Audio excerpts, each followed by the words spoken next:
నమస్తే, welcome to our channel. Senior journalist Damu Balaji మనతో పాటు ఉన్నారు. వారిని అడిగి మరిన్ని వివరాలు తెలుస్తుంది.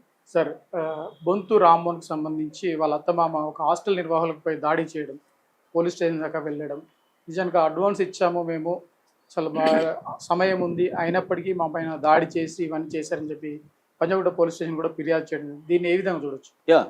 మొన్న బుధవారం రాత్రి 9:30 గంటలకు వీర హనుమాన్ అనే ఒక వ్యక్తి పంజగుట్ట పోలీస్ స్టేషన్లో కంప్లైంట్ ఇచ్చాడు. ఆ కంప్లైంట్ని బేస్ చేసుకొని ప్రైమా ఫేసి ఎవిడెన్స్ చూసి పోలీసులు ఎఫ్ఐఆర్ నమోదు చేశారు. ఎఫ్ఐఆర్ 413/2026 దీన్ని జనరల్ డైరెక్టర్ ఎక్కిచ్చారు. మేజిస్ట్రేట్కి కూడా ఒక రిపోర్ట్ అయితే పోలీస్ స్టేషన్ సబ్మిట్ చేశారు. సో నేను ఆ రిపోర్టు మన దగ్గర ఉంది. అలాగే ఈ వీర హనుమాన్ ఇచ్చిన కంప్లైంట్ కూడా నేను కంప్లీట్గా చదివాను.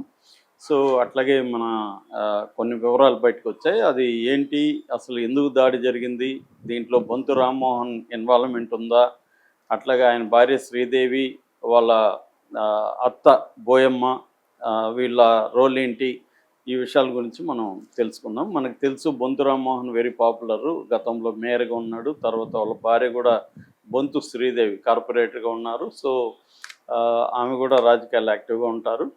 సో అసలు వీళ్ళ మీద ఎందుకు ఇప్పుడు వీర హనుమాన్ అనే వ్యక్తి ఎవరు, అతను ఎందుకు వీళ్ళ మీద పంజగుట్ట పోలీస్ స్టేషన్లో కేసు పెట్టాడు? ఈ కేసు కూడా ఏంటంటే 115, 126, 351, 324 బిఎన్ఎస్ పెట్టారు. అంటే క్రిమినల్ ఇంటిమిడేషను, వాళ్ళని దాడి చేయడము, తర్వాత రాంగ్ఫుల్ కన్ఫైన్మెంటు, తర్వాత ఆస్తి నష్టం, ఇవి ఈ సెక్షన్లో తెలియజేస్తాయన్నమాట. సో ఇవి ఇప్పుడు పెట్టారు వాళ్ళ మీద. అసలు ఏం జరిగింది అని చూస్తే, మనకి అమీర్పేటలో జిహెచ్ఎంసి మార్కెట్ రోడ్డు ఉంది. ఆ మార్కెట్ రోడ్లో Asian PG for girls hostel అని ఒక బాలికల హాస్టల్కి సంబంధించి ఒకటి నడుపుతున్నారు. దాని ఓనరు డి వీర హనుమాన్ రెడ్డి. సో ఆయన ఈ వీళ్ళ అత్త అంటే శ్రీదేవి వాళ్ళ అమ్మకు సంబంధించిన ఒక బిల్డింగ్ని లీజుకు తీసుకున్నారు.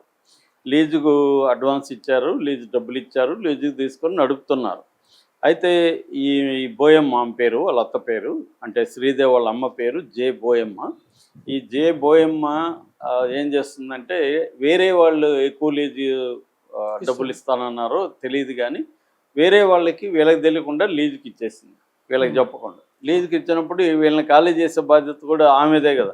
ఇప్పుడు కొత్తగా లీజుకి తీసుకున్నాడు, ఏమంటాడు, అమ్మ మీరేమో మాకు లీజుకి ఇచ్చారు, వాళ్ళేమో మా దగ్గర లీజు అగ్రిమెంట్ ఉంది, మేము ఖాళీ చేయమంటున్నారు, మరి ఎలాగన్నప్పుడు బాధ్యత ఖాళీ చేయించాల్సిన బాధ్యత ఈమెకే ఉంటుంది. సో గత 2-3 ఏళ్ళ నుంచి ఈ గొడవ నడుస్తూ ఉంది. ఈమె వీళ్ళ కూతురు వీళ్ళని తీసుకెళ్ళి ఖాళీ చేయించడానికి ట్రై చేయడం, పదే హాస్టల్ మీద దాడులు చేయడం, వాళ్ళేమో 100కి ఫోన్లు చేయడం. పోలీసు వాళ్ళు వస్తారు, 100కి చేస్తే ఏం జరుగుతుంది, వాళ్ళు వచ్చి ఏదో మాట్లాడతారు, కుదరకపోతే మీరు వెళ్ళి కేసు పెట్టండి అని సలహా ఇచ్చిపోతారు తప్ప 100 వాళ్ళ పని అది కాదు కదా. సో అది 100 ఇచ్చినా వీళ్ళకి కార్పొరేటరు, వాళ్ళ హస్బెండ్ ఎక్స్ మేయరు కాబట్టి పోలీసులు కూడా మిగతా వాళ్ళని డీల్ చేసినట్టుకు వీళ్ళని చేయరు. సో రెండోది, వీళ్ళకి సర్కిల్ కూడా ఉంటుంది. ఇవాళ కాంగ్రెస్ ప్రభుత్వం ఉంది కాబట్టి సపోర్టు కూడా గతంలో వాళ్ళకి పరిచయాలు ఉన్నాయి. సో ఇప్పుడు కూడా కాంగ్రెస్లో చేరినట్టున్నాడు కదా బొంతు రామ్మోహన్. సో అలాగా వాళ్ళు కొంత పరిచయాలు ఉంటాయి కాబట్టి మేనేజ్ చేసుకుంటూ వస్తారు. సో మొన్న ఏమైందంటే 20వ తేదీ బుధవారం అరౌండ్ 7:30 గంటలకి రాత్రి వీళ్ళు వెళ్ళి దౌర్జన్యంగా ఈ బోయమ్మ, ఈ శ్రీదేవి వెళ్ళి అటాక్ చేశారు. అంటే ఈ కంప్లైంట్లో ఉండేది చెప్తున్నాను. సో అటాక్ చేశారు. ఈ అటాక్లో సూపర్వైజర్ శిరీష, వార్డర్, అక్కడున్న వార్డర్ రాజ్యలక్ష్మి, వంట చేసే ఆవిడ అపర్ణ, తర్వాత సెక్యూరిటీ స్టాఫ్ కూడా ఉన్నారు. ఆ సెక్యూరిటీ మంజుల అండ్ కోవర్కర్ వీళ్ళ మీద దాడులు చేసి వీళ్ళని జుట్టు పట్టుకొని కిందికి లాగి కొట్టడం. ఆ క్రమంలో ఈ రాజ్యలక్ష్మి స్పృహ తప్పి కూడా పడిపోయిందని చెప్తున్నారు. దీనంతా కూడా వీడియో తీయడానికి అపర్ణ ట్రై చేస్తే అపర్ణ మీద కూడా దాడి చేసి ఆ సెల్ ఫోన్ లాక్కొని అపర్ణ చైన్ కూడా లాక్కున్నారు ఫోర్స్ఫుల్గా అని చెప్తున్నారు. అలాగే సిరీస ఇమ్మీడియట్గా ఫోన్ చేసి ఈ హనుమాన్కి ఫోన్ చేసింది. ఫోన్ చేసి ఇట్లా అంటే సూపర్వైజర్ ఇలా దాడులు చేస్తున్నారు సార్ అది ఇది అని చెప్పేసరికి ఇమీడియట్గా ఆయన 108కి ఫోన్ చేసి ముందుగా వాళ్ళని హాస్పిటల్కి తీసుకెళ్లి కార్యక్రమం చేయించాడు.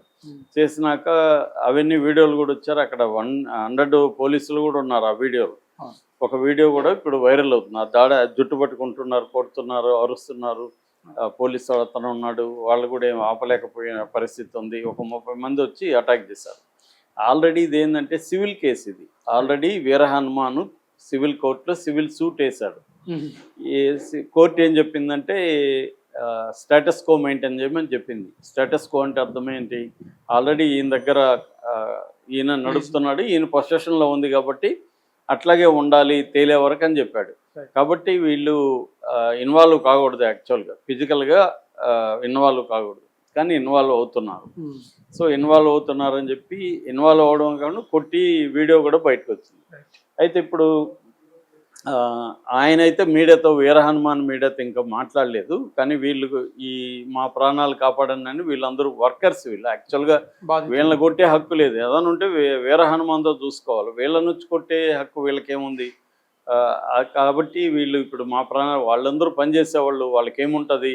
వాళ్ళకేమీ సపోర్ట్ సిస్టమ్స్ ఏమీ ఉండవు.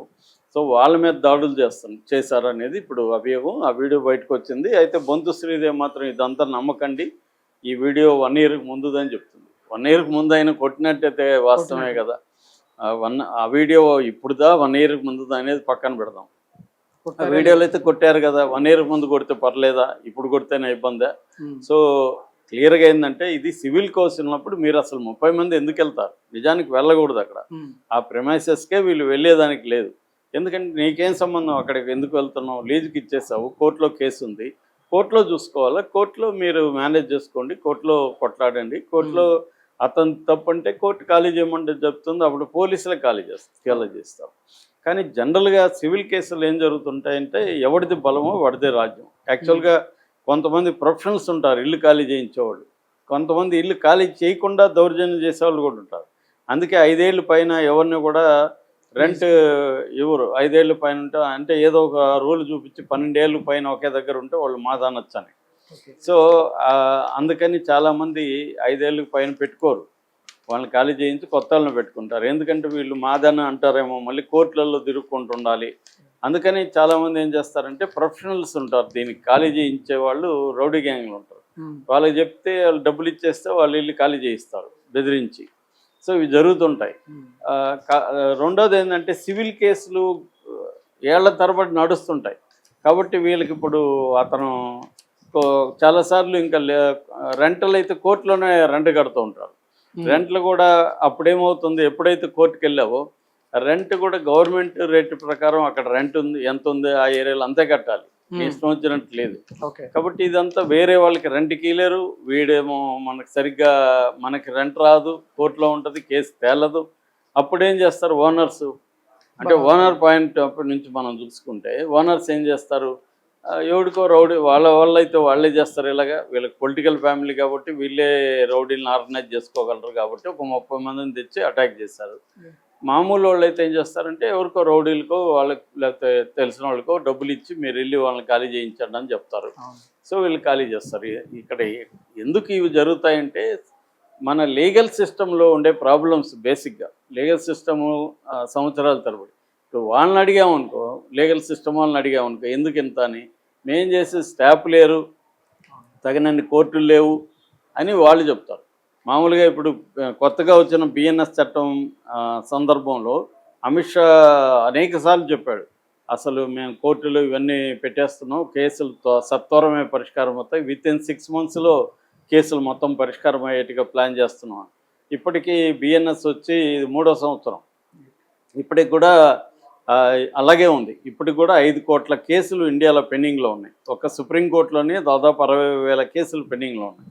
అందుకని ఈ మధ్య హాలిడేస్ ఇవ్వడం పట్ల కూడా వ్యతిరేకత వస్తుంది.